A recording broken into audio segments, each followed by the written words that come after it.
What's going on, guys? I'm with the Moose, and today I'm going to start my MUT 16 wish list. This is a series that I did last year before MUT 15 released, and I thought it was really helpful to kind of understand what the previous game did wrong and what we hope for in the next one, because obviously we always want MUT to get better, and I'm going to give you what I think it should do, or what the game mode should be like in MUT 16. So first off, I want to say MUT 15, I did definitely enjoy it, but I'll talk about that in every single video when I separate into, different categories and what I liked and what I didn't like about it in MUT 15. So today's video, we're going to be talking about solo challenges.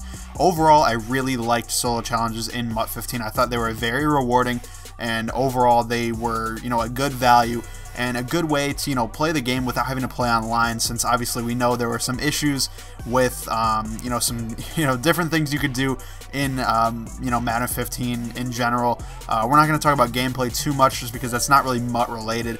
But yeah, that's, basically the gist of it. I did enjoy solo challenges in MUT 15. Now, what they could do better, there are a few things. I want them to continue, Gauntlet type solo challenges. Obviously, we had the Gauntlet this year. Came out when the Ultimate Master Set came out, I believe in like February or March. I can't remember exactly when it came out, but I thought that was awesome. The Gauntlet was really, really cool.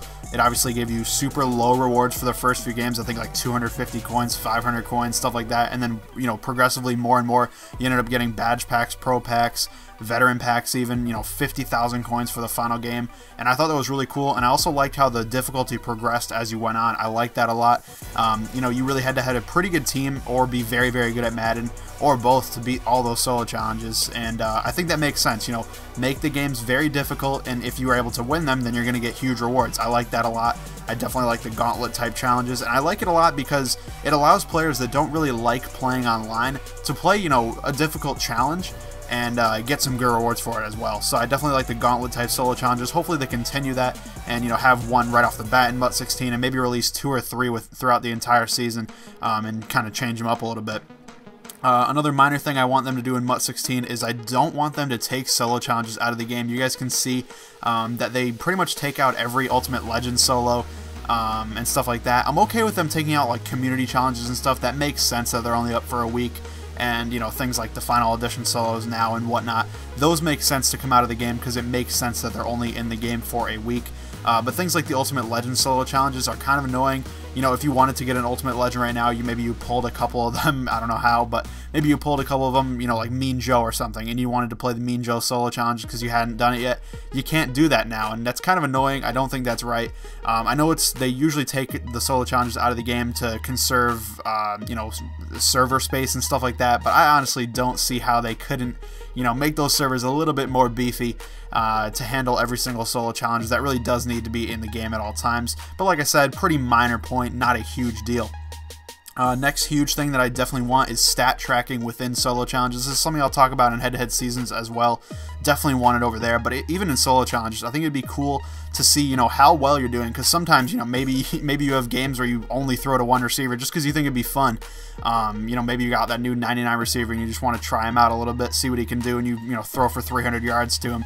I think it'd be cool to see how a player has done on your team. I've had players on my team for, multiple months at a time. I had, 97 of Mine Green, the Thanksgiving version, on my team for like 2 months. I would have loved to see how many yards I amassed with him, maybe over 30,000 yards, something like that. I think that'd be really cool, really interesting, pretty easy to do as well. I know they have it in MLB 15, the show, and it definitely doesn't seem, too difficult to do.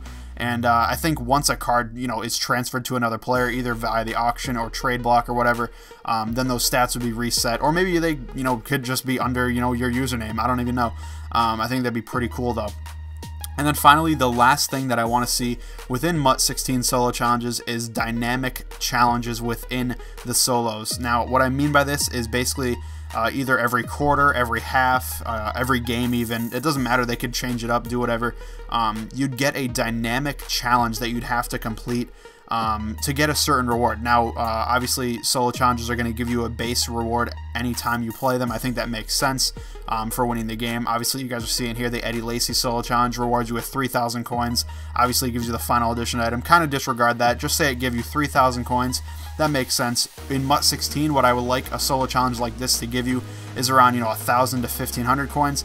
And then within the solo challenge, you'd have a challenge that would reward you around 2,000 to 3,000 coins on top of the reward that you're going to get for winning the solo challenge. And I think, you know, something like this could be, you know, run for 80 yards with your running back, or throw for 150 yards with your quarterback, or get an interception, or something like that. You know, they could even be more interesting. You know, kick a 55-yard field goal could be one of them. Something like that, you know, just random stuff that, you know, fits in with the game and makes it more enjoyable to play solo challenges. Because right now, I'm not going to lie, and I know you guys would almost certainly agree with me, it is very, very boring playing solo challenges. I pretty much just watch YouTube videos, you know, run the ball up the middle for, you know, 10 straight minutes and then end the game, not even paying attention. And, you know, that's cool and all, I get coins out of it and stuff like that, but especially when the game is kind of broken online like it is in Madden 15, it would be nice to be able to play, you know, some solo challenges and enjoy them. And I think that dynamic challenges could do that, and hopefully they do bring them into MUT 16. So let me know what you guys would want to see in MUT 16 solo challenges. That's what this episode is obviously about. We'll get into the next episode very, very soon. Not exactly sure what I'm going to be talking about on that one, but hopefully it will be a good one as well. So thank you guys for watching, and I'll see you later.